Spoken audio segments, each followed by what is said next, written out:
할렐루야. 예. 오늘 새벽은 조금 시간이 늦었죠.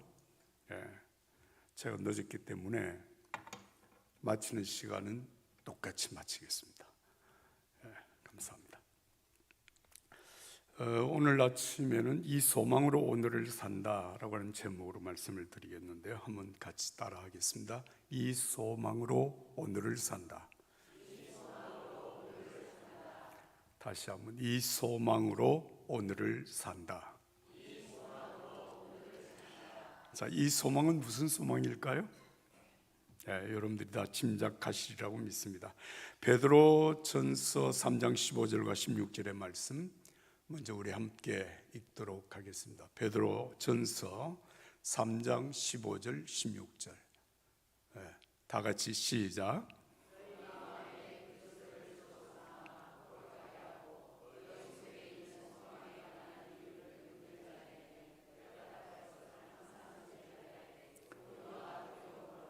선한 영심을 가지라.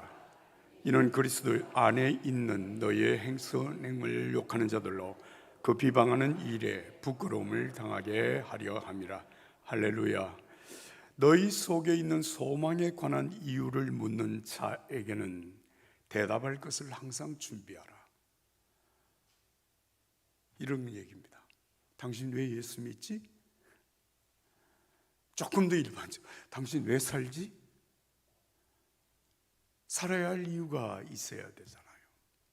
우리가 예수 믿는 분명한 이유가 뭔지를 알아야 되잖아요. 그걸 우리는 소망이라고, 소망에 관한 이유를 묻는 자들에게 정확하게 명확하게 대답할 수 있는 것을 준비하라. 오늘 아침에는 제가 여러분들에게 물론 성경 말씀을 근거로 해서 말씀을 드리겠습니다만은 제가 신앙생활하면서 이렇게 경험했던 몇 가지를 좀 여러분들과 나누면서 하나님이 소망을 좀 분명하게 해주시기를 간절히 바랍니다. 제가 사실 작년 부흥회를 오기로 약속을 했는데 작년에 제게 문제가 생겼습니다. 5월 중순 지나고 이제 하순이 시작일 때 오후 5월 20일 경에 미국에 있는 큰딸 집에 다니러 갔습니다. 코로나 기간 중에는 오지도 못하고 가지도 못하고 이제 그랬기 때문에 그래서 한번 같이 가자. 그래서 이제 아내와 같이 미국을 갔어요. 미국 갈 때 굉장히 컨디션이 좋았습니다.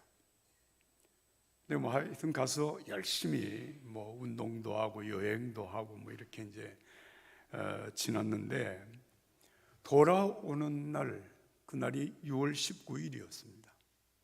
그 이제 한 달 딱 있다가 돌아오는 건데 6월 19일 날 새벽에 그러니까 뭐 시계를 안 봤으니까 몇 시에 내가 깼는지 지금도 기억은 못 합니다.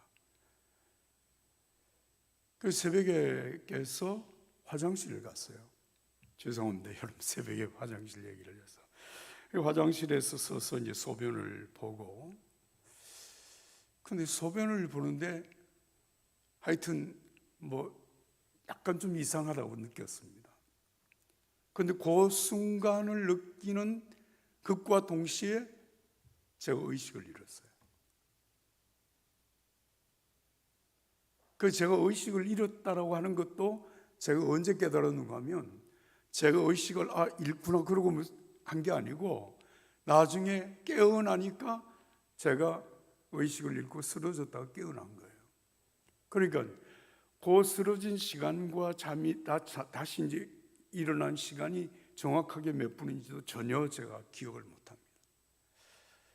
근데 제가 눈을 떠서 보니까 그 딸집에 화장실이 약간 좀 커요. 그 이제 변기가 있고 뭐 이렇게 수조가 있고 그 다음에 이렇게 옆에 약간 공간이 있잖아요. 제가 눈을 떠보니까 그 공간 옆에 누워 있는 거예요. 내가 왜 화장실에 누워 있지? 그런데 너무 평안한 거예요. 그래서 딱 의식을 찾고 일어나면서 제가 이런 생각을 했습니다. 이렇게 죽을 수도 있겠구나. 그런데 만약에 죽음이 이렇다면 두려워할 게 하나도 없겠구나. 너무 평안하니까.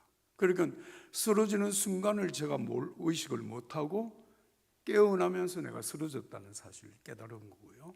그리고 이제 깨어보니까, 일어나 보니까 그 벽이, 화장실 뒷벽이 이게 하여튼 콘크리트가 아니었어요.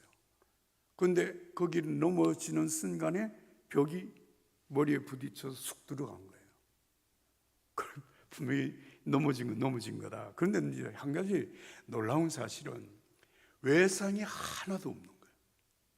어디 뭐 결리는 데도 없고 멍이 든 데도 없고 아무런 외상이 없는 거예요. 그 나중에 이제 사람들이 들어보니까 사람이 의식을 잃고 쓰러질 때는 이렇게 섰다가 쓰러지면 반듯하게 쓰러진대요. 근데 저희 교인들 가운데서도 그렇게 새벽에 일어나서 화장실을 가다가 쓰러져서 돌아가신 분들이 계시거든요. 그 이제 앞으로 반듯하게 쓰러지니까 이 얼굴을 땅에 그대로 이렇게 부딪히는 거니까 피가 이렇게 너무 많이 흘러서 돌아가신 분이 계세요. 그래서 저도 분명히 그렇게 쓰러진 것이 분명할 것 같다. 그런 좀 어떻게 쓰러졌는지를 모르니까. 그런데 그 아침에 이제 그러고 난 다음에 이제 다시 잠자리에 들어서 잠을 자고 아침에 일어난 거예요. 일어나서 내가 이제 가족들한테 딸, 사위, 아이들 또 저희 아내에게 얘기를 해서 내가 오늘 새벽에 이런 일이 있었다 그랬더니 아내가 무슨 웃기는 얘기를 하냐는 거예요. 그래서 화장실에 데리고 가서 벽이 쑥 들어간 걸 보여줬어요. 진짜네? 그랬더니 이제 딸과 사위 다 이제 또 사돈이 이제 미국에 사시니까 사돈네가 그 사실을 알고 그냥 오늘 돌아가지 말고 치료를 받고 돌아가셨으면 좋겠습니다. 근데 그 날이 돌아오는 날 수요일이었거든요. 수요일 날 밤 10시 반 비행기를 예약을 해놨기 때문에 난 가겠다. 치료를 받아도 내가 서울에 가서 치료를 받아야지 갑니다. 그래서 타이레놀을 먹고 해열제 먹고 하여튼 이 최대한으로 약을 먹고 난 다음에 그리고 이제 돌아왔습니다. 비행기 안에서 아내는 꼬박 잠을 잤지만 저는 잠을 한숨도 못 자고 21일 날 6월 21일 날 아침에 인천공항에 도착을 해서 그리고 도착하자마자 서울대 병원 응급실에 찾았습니다. 찾아갔더니 CT 촬영하고 피 검사하고 막 하더니 두 가지 병명을 얘기하더라고요. 하나는 코로나였어요. 그 다음에 또 하나는 장염이었어요. 근데 장염의 수치가 이 통증의 수치가 어느 정도로 올라갔는가 하면 정상 수치의 42배. 짐작이 안 가죠? 그 고통이 얼마나 심했는지. 그러고 난 다음 바로 이제 음압병실에 입원을 시키더라고요. 음압병실이라고 알죠? 그 코로나 환자들이 입원되는 방에 저 이제 혼자 이제 입원을 하는데 병원에서 아내가 옆에 있어야 된다는 거예요. 그러니까 아내가 깜짝 놀래가지고 그럼 나는 어떻게 됩니까? 남편이 지금 코로나 걸렸고 장염에 걸렸는데 내가 거기 같이 있으면 나도 코로나 걸리는 거 아니야? 그랬더니 걱정할 거 없다고 마스크 쓰고 있으면 된다. 그런데 이제 다 검사를 받고 딱 입원을 하니까요.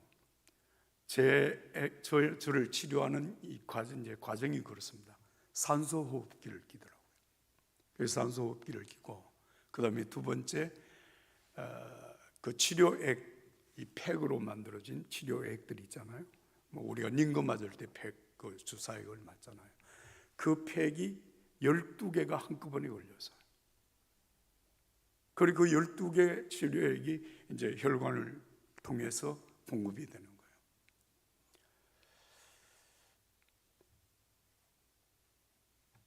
그 다음에 혈액 주사, 피주사를 이제 이렇게 마치더라고요. 그래서 제가 이제 그때의 상황을 제가 생각을 해봤습니다. 만약에 교인들이 내가 이렇게 지금 입원해 있다, 치료를 받고 있다라고 하는 사실을 만약에 눈으로 봤으면 이건 심각한 거예요. 여러분 생각해 보세요. 치료하는 약물이 12개 팩으로 쫙 걸렸고 산소호흡기 했죠, 피주사 맞죠. 이건 심각한 상황이에요. 그런데 여러분 놀라운 사실이 있습니다. 저는 조금도 심각하게 느끼지 않는 거예요. 너무 평안한 거예요. 제가 다시 말씀을 드리지만 이렇게 해서 죽는다면 죽음을 두려워해야 될 일이 없겠구나. 그래서 제가 이제 그 일이 있고 난 다음에 하여튼 부흥회 약속을 했던 세계교회 부흥회를 다 익스큐즈하고 이 교회도 마찬가지 그렇게 했습니다. 그런데 제가 근래 와서 제 자신의 이 건강을 위해서 늘 기도를 하지만 건강을 위해서 하나님 앞에 집중적으로 기도하지 못했다. 그래서 작정 기도를 하고 있습니다. 매일 저녁 9시에서 10시까지 지금 부흥회 기간 동안에는 제가 못하고 있는데요. 그 기도 집중 기도 이제 하루에 1시간씩 집중 기도를 하는데 그 기도의 제목이 3가지입니다. 하나님 건강하게 해주세요. 그게 아닙니다. 삶과 죽음이라고 하는 것은 사실 이게 멀리 있는 게 아니더라고요. 제가 한번 그렇게 쓰러졌다가 일어나 보니까 삶과 죽음이라고 하는 게 그냥 옆에 같이 있는 거예요. 같이. 그런데 삶과 죽음 사이에 있는 게 하나가 있습니다. 그게 뭔지 아십니까? 질병입니다. 질병. 그래서 제가 이제 기도를 하는 제목이 첫 번째, 하나님, 내 삶과 죽음이 하나님께 영광이 되게 해주세요. 누구나 다 이제 그 과정을 거치는데 하나님께 영광된 죽음을 죽더라도 그렇게 되게 해주세요. 두 번째, 내 삶과 죽음이 사람들에게, 나를 아는 사람들에게 은혜가 되게 해주세요. 그 다음에 3번째 기도 제목은 하나님, 삶과 죽음이 나에게 복이 되게 해주세요. 이 사실을 지금 가지고 하나님 앞에 기도를 하고 있습니다. 여러분, 죽음은 여러분들에게도 마찬가지겠지만 저 자신에게는 더 이상 두려움도 아니고 어떤 염려가 아닙니다. 죽음과 삶이라고 하는 바로 함께 있는 것이고, 이 죽음이라고 하는 것 이후에 정말 내 삶이 어떻게 될 것인가라고 하는 것에 대한 분명한 소망을 내가 정리를 해야 되겠다, 그 생각을 하고 지금까지 이렇게 생활을 하고 있습니다. 오늘 여러분, 우리가 함께 읽은 이 데살로니가전서 4장의 말씀은 사도 바울이 2차 전도 여행 때 세운 교회가 데살로니가 교회인데요, 이 데살로니가 교회는 참 많은 고난과 하여튼 환난과 시련과 역경 가운데서도 기쁨으로 믿음을 받아들였고 기쁨으로 믿음의 삶을 살았는데, 이 교회에 한 가지 문제가 생겼어요. 이 문제가 뭐냐면, 함께 예수를 믿는 모든 믿음의 가족들이 예수님이 곧 오실 것이라고 하는 믿음을 가지고, 그 소망을 가지고 믿음의 삶을 시작했는데, 예수님이 오시기는커녕 함께 믿는 믿음의 가족들이 세상을 떠나는 거예요. 다시 말하면 죽는 거예요. 당연히 그럴 수 있잖아요. 연세 많으신 성도님들이 먼저 가는 것인데, 그렇게 되니까 이 데살로니가 교인들의 마음속에 이제 신앙적인 물음이 생긴 거예요. 예수님 곧 오실 줄 알았는데 예수님 오시기 전에 먼저 죽었다. 그러면 죽는 사람들은 어떻게 되는 거냐? 이 문제가 거론이 된 것입니다. 그러니까 사도 바울이 그 사실을 알고 오늘 이 본문의 말씀을 쓰신 것이라고 그렇게 저는 믿습니다. 사랑하는 여러분, 데살로니가 교회 교인들에게 바른 소망을 가지고 바른 믿음을 가지고 오늘을 살라고 하는 그 말씀의 권면으로 오늘 이 본문의 말씀을 주님께서 보내주셨습니다. 우리가 몇 구절 말씀을 같이 읽어보겠습니다. 먼저 여러분 데살로니가전서 4장 13절 말씀 다 같이 읽겠습니다. 4장 13절입니다. 시작.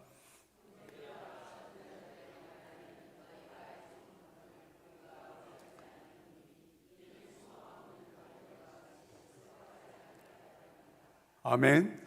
자, 물어보겠습니다. 죽은 자들에 관하여는 그렇게 씁니다. 죽은 자들에 관하여는 너희가 알지 못함을 우리가 원치 아니한다. 이는 소망 없는 다른 이와 같이 슬퍼하지 않게 하려 함이라. 여러분, 죽음 때문에 슬퍼할 이유가 없다. 그런데 데살로니가 교인들이 지금 이 상황에 처해 있는 거예요. 이 사람들에게 지금 이 말씀을 하고 있는 것입니다. 사랑하는 여러분, 우리가 결국은 이 땅에서 영생하는 사람이 없어요. 제가 한국중앙교회 최복규 목사님이라고 원로 목사님이 계신데, 제가 이제 그 목사님을 한번 같이 만나 식사를 하는데, 그분 지금 95cm, 7cm 하여튼 그렇습니다. 그래서 제가 목사님께 말씀을 드렸어요. 목사님, 뭐 백수는 넉넉히 하시겠습니다. 하여튼 그렇게 말씀을 드렸어요. 그랬더니 최 목사, 나는 영생할 건데? 백수만 한다고 하면 어떻게 되는, 그 얘기가 되느냐? 나는 영생할 건데. 나는 영생할 건데. 근데 요즘은 조금 건강이 안 좋으시다고 그 담임 목사님, 임석순 목사님이 그렇게 얘기를 하시더라고요. 자, 여러분, 우리 언젠가는 하나님 부르시면 가게 되는데요. 제가 이제 나이가 70이 넘고 이제 은퇴한 지 한 2, 3년이 지나다 보니까 뭐 이제는 주님이 언제 나를 부르셔도 이상하지 않겠다. 이제 그런 생각을 요즘 가끔 하게 됩니다. 그런데 우리가 이 죽음이 끝이 아니라 죽음 이후에 부활이 있다고는 사실을 믿잖아요. 성경에 보면 예수님은 부활의 첫 열매라고 말씀을 하셨거든요. 그럼 부활의 첫 열매이신 예수님을 따라서 우리도 예수님의 부활의 생명, 영원한 생명을 받은 자이기 때문에 주님이 우리를 오라 부르시는 그날 우리는 분명히 부활하게 될 것이다. 그런데 여러분, 예수님의 부활과 오늘 우리들의 부활은 약간의 차이가 있습니다. 예수님이 십자가에 못 박혀 죽은 이후에 며칠 만에 부활하셨어요? 제가 보여드리잖아요. 며칠 만에? 3일 만에 부활하십니다. 죽음에서 부활하시다. 우리의 죄를 대신해서 죽으시고 사흘 만에 살아나셨다. 자, 그런데 예수님이 살아나실 때에 여러분, 예수님의 무덤이, 예수님의 시체가 살아나신 이후에 시체가 있었습니까? 없었습니까? 예? 그래서 빈 무덤을 남겼다, 그렇게 말을 하는 거예요. 그 말은 예수님의 부활은 십자가에 못 박혀 죽어서 장사 지낸 그 몸으로 예수님의 생명이 다시 들어가서 부활하신 거예요. 그러니까 예수님께서 부활하신 그 모습을 제자들에게 보여주셨고, 특히 여러분, 도마가 예수님의 부활을 내가 도저히 못 믿겠다. 그러니까 예수님께서 너 내 못자국을 만져봐라, 내 옆구리에 찔린 창자국을 만져봐라, 그리고 믿는 자가 되라고 말씀을 하셨어요. 그러니까 죽은 그 몸으로 다시 부활하신 거예요. 자, 그런데 제가 물어볼게요. 우리는 부활할 때 우리 몸으로 다시 부활을 할 수 있을까요? 죽어서 1년, 10년, 만약에 30년, 50년 지나게 되면 우리의 몸은 어떻게 됩니까? 그건 이제 좀 고상한 용어로 썩었다 이렇게 표현하지 않고 흙으로 돌아갔습니다. 그렇죠? 흙으로 몸이 다 해체되어져 버려요. 그런데 여러분, 우리가 부활할 때 다시 들어가야 할 몸이 있어요, 없어요? 없는 게 다 해체됐어요. 그랬더니 어떤 분은 그렇게 얘기하더래요.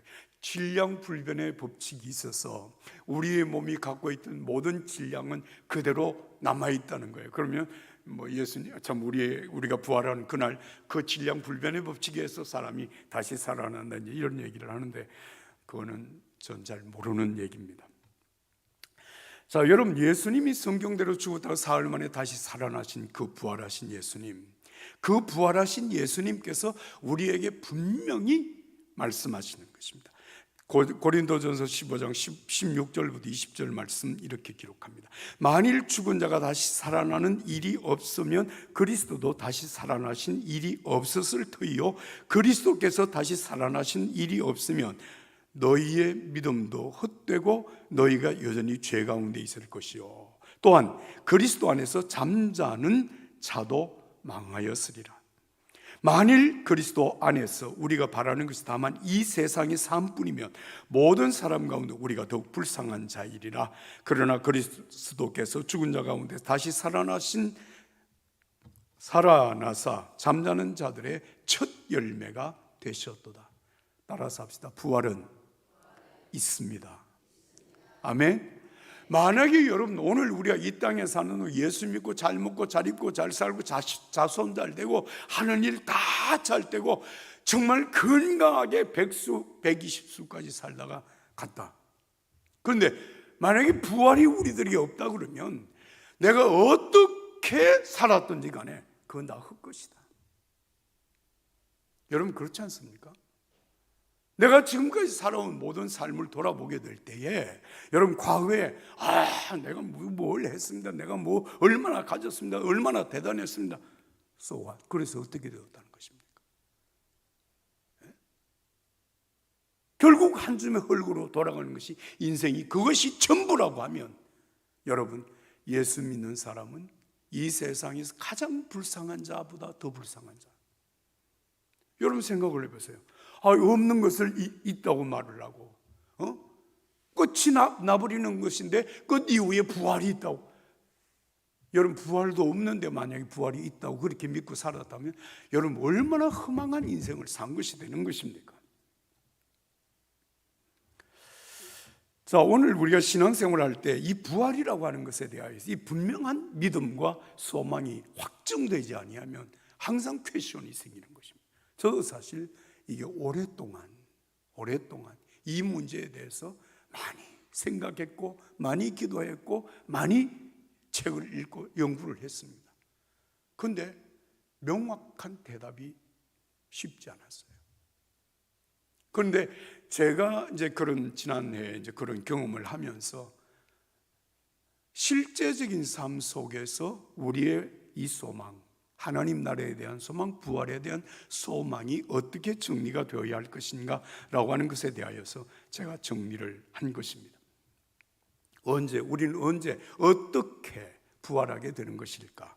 여러분 요한복음 6장 39절 40절 54절 글씨 함께 글을 읽겠습니다. 시작.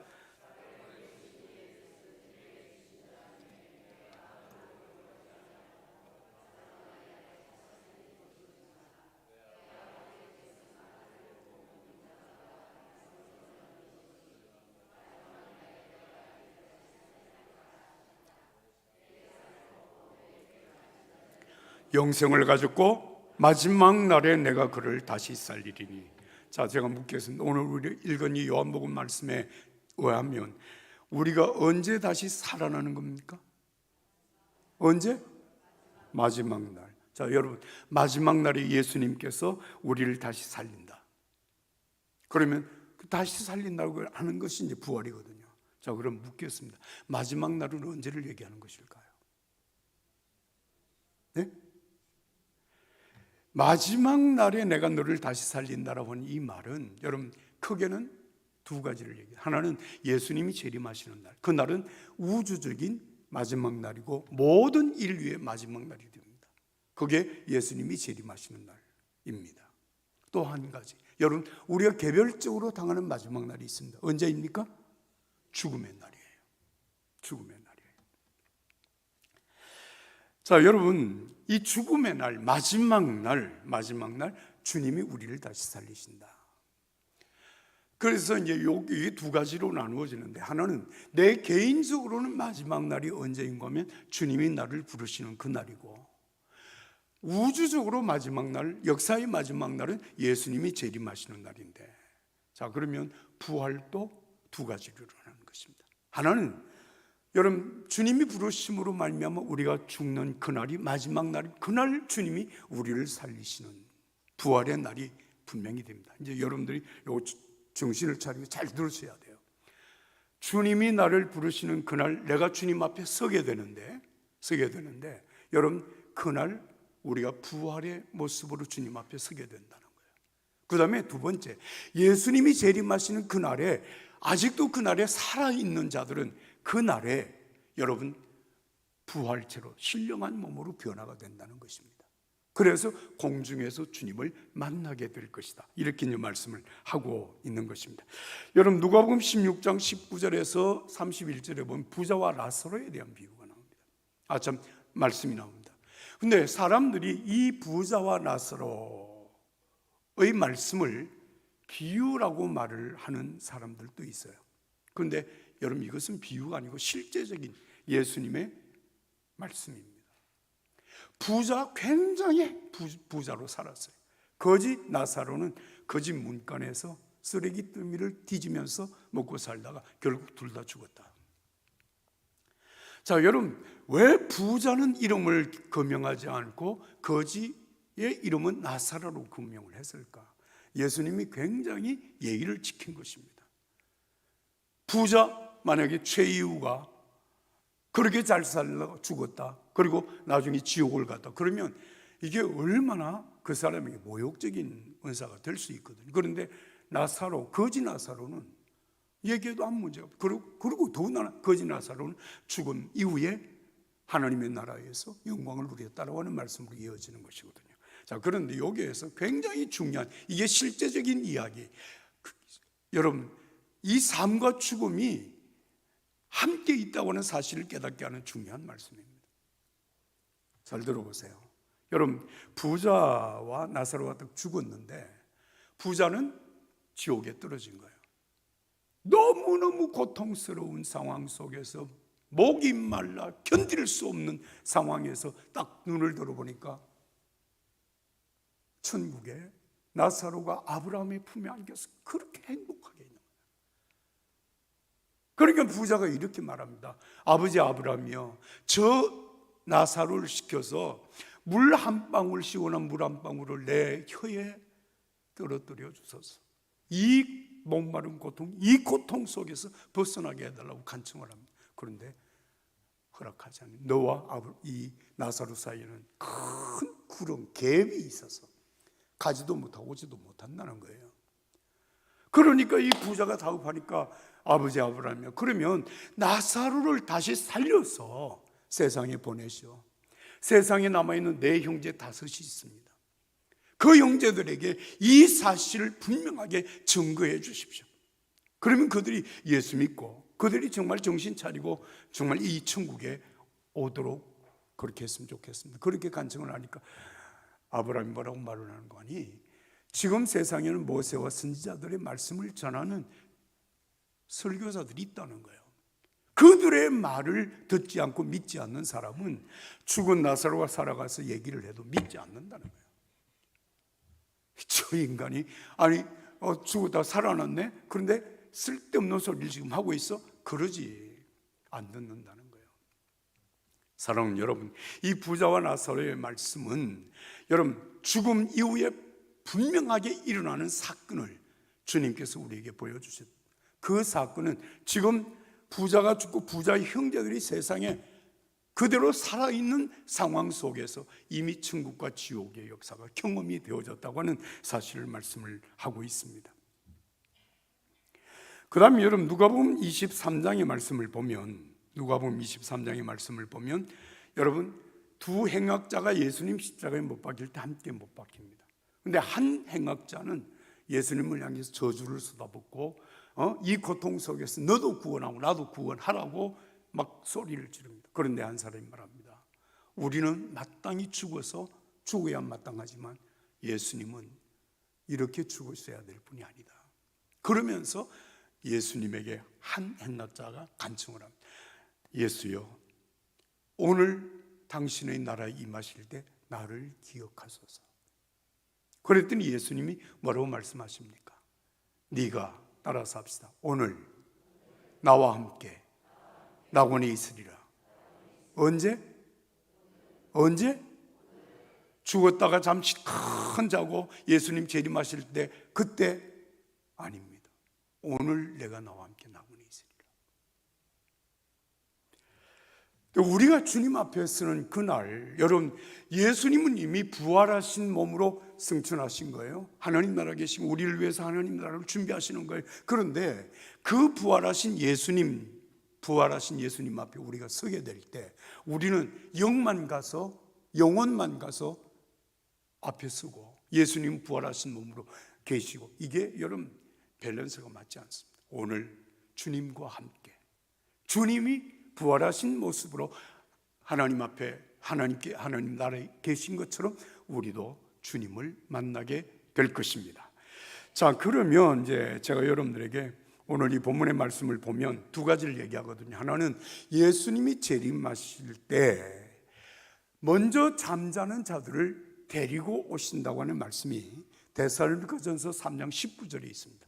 여러분, 먼저 죽은 자들, 다시 말하면 먼저 잠자는 자들을 데리고 오신다. 재림하실 때 데리고 오신다. 그 다음에 오늘 이 본문 말씀에도 동일하게 4장 14절에 그렇게 말씀을 하십니다. 너희 마음을 굳건하게 하시고 우리 주 예수께서 그의 모든 나라 삽시다 성도와 함께 강림하실 때 누구와 함께? 모든 성도와 함께, 다시 말하면 먼저 죽은 자들, 잠자는 자들과 함께 강림하신다는 거예요. 그러니까 그들을 데리고 오신다. 그런데 이제 그 다음에 두 번째 한 가지 조금 이제 우리를 헷갈리게 할 것 같은 말씀이 16절에 있습니다. 주께서 호령과 천사장의 소리와 하나님의 나팔로 친히 하늘로부터 강림하시리니 그리스도 안에서 죽은 자들이 먼저 일어나고 그 위에 살아남은 자들도 그들과 함께 구름 속으로 끌어올려 공중에서 주를 영접하게 하시리니 그리하여 우리가 항상 주와 함께 있으리라. 이게 이제 같은 본문 안에, 우리가 오늘 읽으니 같은 본문 안에 여러분 죽은 자들에 관하여서 두 가지 사실이 지금 얘기되고 있습니다. 하나는 예수님이 성도들을 데리고 오신다. 데리고 오신다고 하는 이 말씀은 무슨 얘기입니까? 이미 부활하신 그들을 데리고 오신다는 얘기고요. 그 다음에 예수님이 재림하시는 그 순간에 죽은 자들이 먼저 일어나고 살아있는 우리가 주님을 맞이하게 될 것이다. 그들을 맞이하게 될 것이다. 이렇게 말씀을 하고 있어요. 그래서 이게 이제 우리를 약간 헷갈리게 하는 부분입니다. 그럼 언제 부활하시는 거야?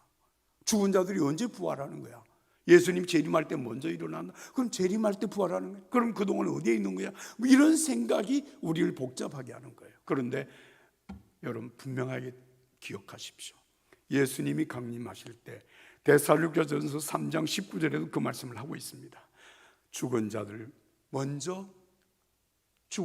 데리고 오신, 함께 강림하신다. 함께 강림하신다. 그러면 주님 재림할 때 먼저 일어난다고 하는 말씀의 의미는 무엇일까? 여러분, 그것은 이 땅에 살아남은 자들이 먼저 죽은 자들을 만나는 모습이 뭔가 하면 이미 부활한 모습으로 만난다는 거예요. 그들은 먼저 일어나서, 그래서 살아있는 자들이 그 먼저 간 자들을 살아있는 부활한 모습으로 만나게 된다는 그런 얘기입니다. 그래서 살아남은 자들도 죽은 자들보다 결코 앞서지 못한다라고 하는 말씀이 오늘 본문의 말씀이 바로 그 말씀입니다. 자, 제가 이제 여러분들에게 두 가지, 시간이 조금 다 돼가네요. 하여튼 빨리 하겠습니다. 돈 파이프라고 하는 목사님이 계신데요, 이 목사님이 침례교회 목사님이신데, 미국의 침례교회 목사님이신데, 하루는 차를 타고 가시다가 비가 너무너무 많이 오는 상황에서 교통사고를 만납니다. 대형 교통사고를 만났어요. 그래서 이분이 죽었어요. 막 소방대원들이 도착하고 막 의료진들이 달려고 해서 이 사람 딱 보니까 이미 숨이 끊어진 거예요. 뭐 차는 완전히 찌그러져 버렸고. 그래서 그 죽은 이 돈파이프 목사님을 여러분 갑바라고 하는 거 아시죠?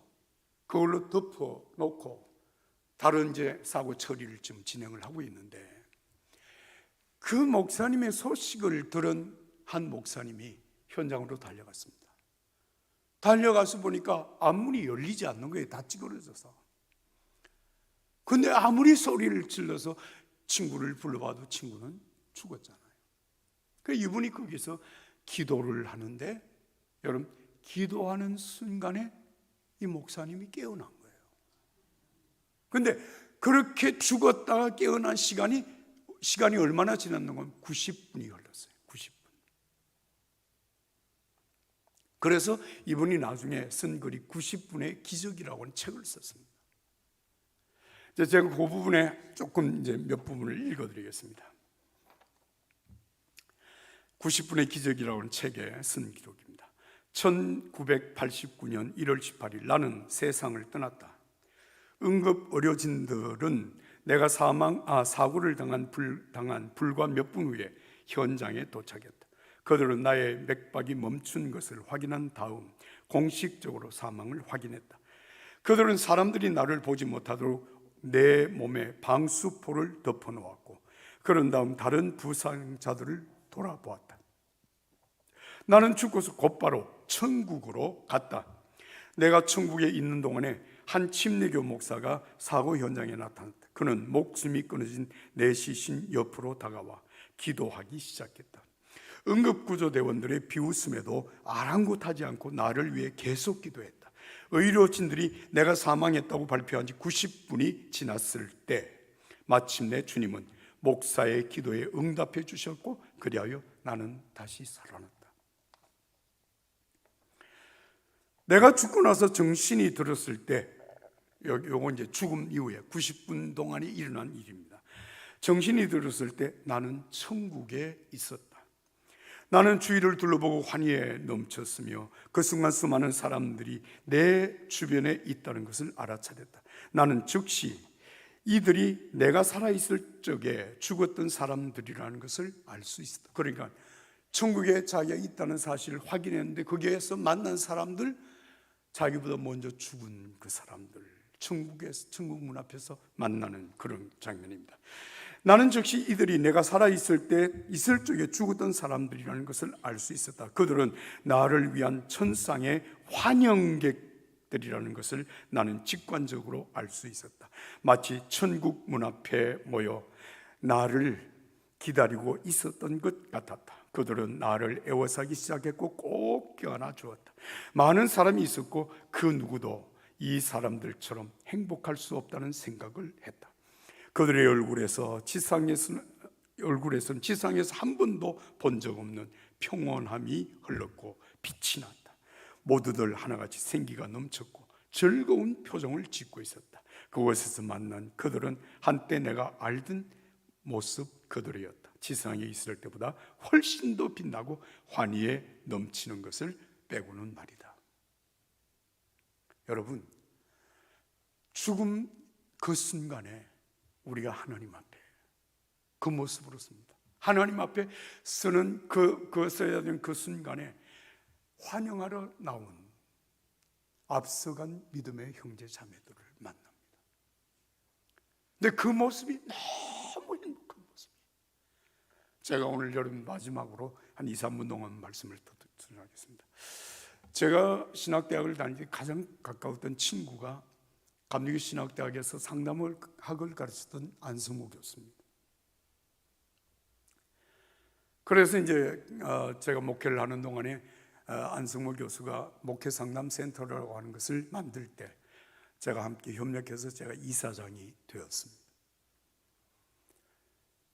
그런데 이 친구가 지금부터 12년 전 2013년 5월에 하나님 앞에 먼저 갔어요. 하여튼 그 60세가 되던 그때까지 여러 가지 이제 질병을 이제 앓으면서 그런 교수의 역할을 잘 해왔는데 하나님 부르심을 받았어요. 그 장례식을 치를 때 제가 이제 조사도 하고 이렇게 이제 진행을 했는데,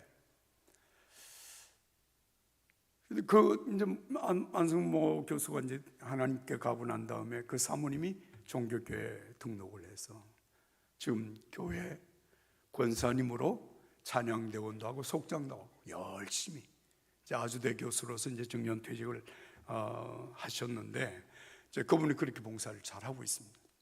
근데 한 번은 제가 꿈에 안승모 목사를 만난 거예요. 제가 그 모습이 너무 선명하고 분명해서 제가 오늘 여러분들에게 마지막 얘기를 하는 것입니다.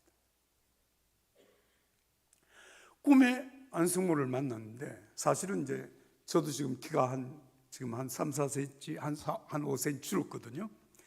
근데 학교를 같이 다닐 때 그 친구가 나보다 키가 한 3, 4cm 적었어요. 그리고 뭐 하여튼 머리가 수재입니다, 수재. 감리교 신학대학 수석으로 입학을 했고 수석으로 졸업을 한 친구예요. 그래야 머리에 가서 박사학위를 하고 이제 감신 교수로 왔는데요. 꿈에 딱 봤는데 저보다 키가 더 커요. 그리고 얼굴이 그렇게 맑고 밝을 수가 없어. 그리고 옷을 입었는데 하늘색과 흰색을 이렇게 어우러진 색깔의 옷을 입었는데 너무 깨끗한 거예요. 그래서 제가 꿈에도 이렇게 얘기했습니다. 야, 너 죽었잖아. 아니, 죽은 사람이 어떻게 너 여기 있어? 너 죽었잖아. 이게 꿈인지 생신인지 구분이 안 될 정도로 분명한 거예요. 그랬더니 이 친구가 웃으면서 하는 말이, 나 안 죽었어? 안 죽었대요. 그 모습을 그렇게 대화를 하다가 딱 잠이 깼는데 하나님께서 제게 깨닫게 하신 거예요. 아, 저게 바로 부활을 하신 모습, 부활한 모습이구나. 신령한 모습으로 부활한 모습이구나. 여러분, 사람은 분명히 안성을 대화를 해요. 그런데 여러분, 육신을 가졌던 그때의 모습과는 전혀 다른 신령한 모습이에요. 야, 나는 그 친구를 보고 난 다음에 우리가 부활할 때의 모습이 얼마나 영광스러운 모습으로 부활을 할까, 그 사실을 생각하게. 그래서 그 사모님을 불러서, 권사님인데 권사님 불러서 이제 집사람 같이 식사를 같이 하면서 이렇게 질문을 했습니다. 사모님, 권사님, 안 교수 꿈에서도 가끔 만납니까? 그래, 찾아옵니까? 그랬더니 아이고, 그 양반은 꿈속에도 안 와요. 이렇게 꿈속에도 안 나타나요. 제가 얘기를 쭉 해줬어요. 안 교수가 얼마나 멋있는 모습으로 하나님 앞에 있는지 기대하십시오. 그날에 사모님은 남편을 만나게 될 것입니다. 사랑하는 여러분, 오늘 제가 여러분들에게 우리의 부활의 모습, 언제 부활하냐? 여러분, 부활은 죽고 난 다음에 오랜 세월이 지나고 예수님 재림할 때까지 여러분 잠자는 상태 속에 있다고 부활하는 게 아닙니다. 우리는 주님이 부르시는 그날 영광스러운 모습으로 주님 앞에 서게 될 줄로 믿습니다. 찬송가 480장 3절 찬송인데요, 제가 한번 불러보겠습니다. 기다리던 성도들, 이게 잘 안 되더라고. 그 문에서 만날 때 참 즐거운 우리 모임, 얼마나 기쁘랴. 만나보자 만나보자, 저기 배는 저 천국 문에서. 만나보자 만나보자, 그날 아침 그 문에서 만나자. 할렐루야. 그날 아침이 언제입니까? 우리가 주님 앞에 서는 그날 아침, 앞서간 성도들 그 문 앞에서 만나면 그 앞서간 성도들 우리를 환영하기 위해서, 영접하기 위해서 나와서 여러분 우리를 맞아줄 것입니다. 사랑하는 여러분, 죽음이 끝이라면 믿음은 다 헛것입니다. 그러나 여러분, 예수님께서 부활의 첫 열매가 되신 것처럼 우리도 부활할 것입니다. 할렐루야. 여러분, 이 믿음의 소망으로 오늘을 살아가는 여러분들의 삶이 되기를 예수님 이름으로 축복합니다. 기도하겠습니다. 거룩하신 하나님 아버지, 예수님 안에서 우리들에게 분명한 부활의 믿음과 소망을 허락해 주심을 감사합니다. 하나님, 이 땅 위에서 삶이 우리의 삶의 끝이 아니라 우리를 위해서 예비해 두신 하나님의 나라가 분명히 있음을 소망하며 믿으며 살아가는 오늘 우리의 삶이 되게 하여 주시옵소서. 오늘을 살아가는 우리가 여러 가지 어려운 일을 만날지라도 이 부활의 소망, 하나님 나라에 대한 분명한 믿음을 가지고 하나님 오늘을 힘있게 주와 함께 동행하는 성도의 삶으로 살게 하여 주시옵소서. 예수님의 이름으로 기도하옵나이다. 아멘.